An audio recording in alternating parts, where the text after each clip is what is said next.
नमस्कार, मी ओंकार डंके, NDTV मराठी डिजिटलमध्ये आपलं स्वागत.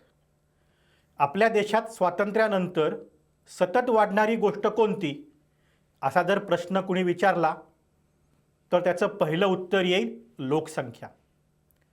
गेल्या 80 वर्षामध्ये आपल्या देशाच्या लोकसंख्येत मोठी वाढ झाली आहे. त्यामुळेच आज भारत हा जगातील सर्वाधिक लोकसंख्येचा देश बनला आहे. एक काळ असा होता जेव्हा आपल्या देशामध्ये ही लोकसंख्या नियंत्रित करण्यासाठी हम दो हमारे दो अशी घोषणा दिली जायची. पण आज परिस्थिती बदलली आहे. दक्षिण भारतामधील सरकार लोकांना अधिक मुलं जन्माला घालण्यासाठी चक्क पैसे आणि 1 वर्षाची भरपगारी रजा देऊ लागली आहेत. 1 दशकापूर्वी ज्या गोष्टीची कुणी कल्पनाही केली नव्हती ती आज प्रत्यक्षात का घडतेय? ज्या दक्षिण भारताने लोकसंख्या नियंत्रणात यश मिळवलं होतं ती राज्य आज मुलांच्या जन्मासाठी प्रोत्साहन का देत आहेत? यामागे नक्की कोणतं संकट दडलंय? या राज्यांना कशाची भीती आहे आणि या भीतीवरचा उपाय काय हेच आपण आज समजून घेणार आहोत. हा सर्व विषय का सुरू झाला आहे? गेल्या काही वर्षांपासून ही चर्चा सातत्यानं होतीये, पण ताजं कारण काय आहे हे मी तुम्हाला सुरुवातीला सांगतो.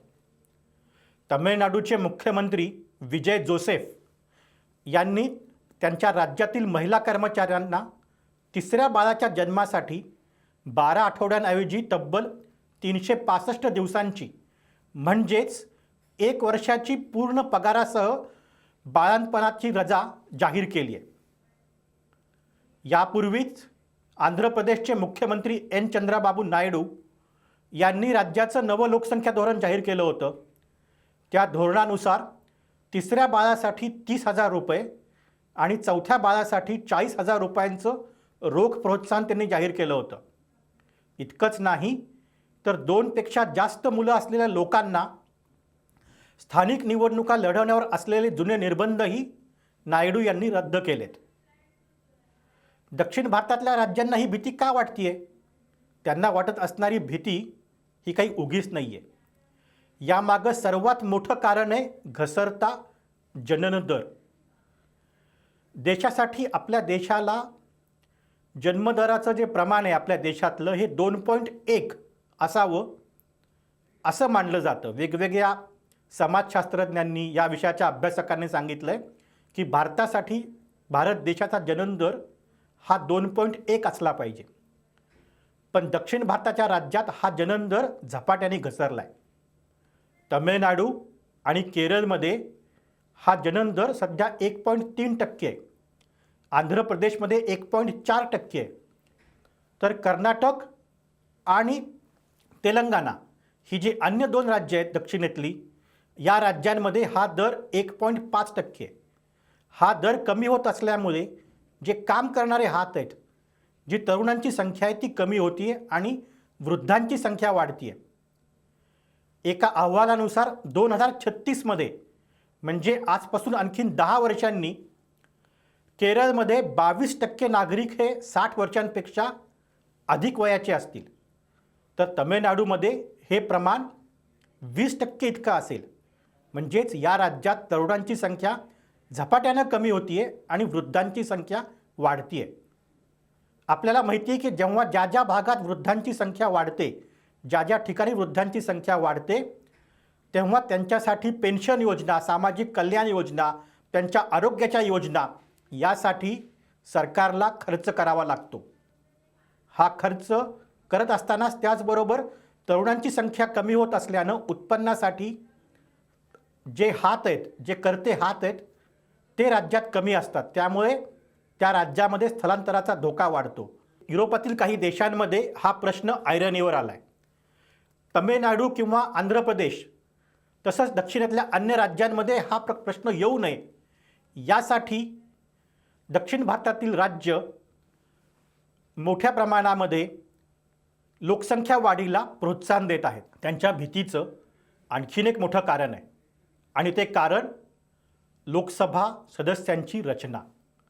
लोकसभेतील सदस्यांची रचना जर लोकसंख्येच्या आधारावर झाली, मतदारसंघांची पुनर्रचना ही लोकसंख्येच्या आधारावर झाली तर उत्तर भारतातल्या राज्यांमध्ये जिथं लोकसंख्येचं प्रमाण हे सरासरी प्रमाणापेक्षा अधिक आहे. म्हणजे बिहारमधला जनन दर हा सध्या 2.9% इतका आहे. उत्तर प्रदेशमधला जनन दर हा 2.6% इतका आहे. तर त्या राज्यांमध्ये लोकसभेच्या जागांच्या संख्या वाढतील आणि दक्षिण भारतातल्या राज्यांनी ज्यांनी लोकसंख्येवर नियंत्रण मिळवलं आहे त्या राज्यातील लोकसभा संघाची संख्या कमी होईल अशी भीती या राज्याच्या मुख्यमंत्र्यांना आहे.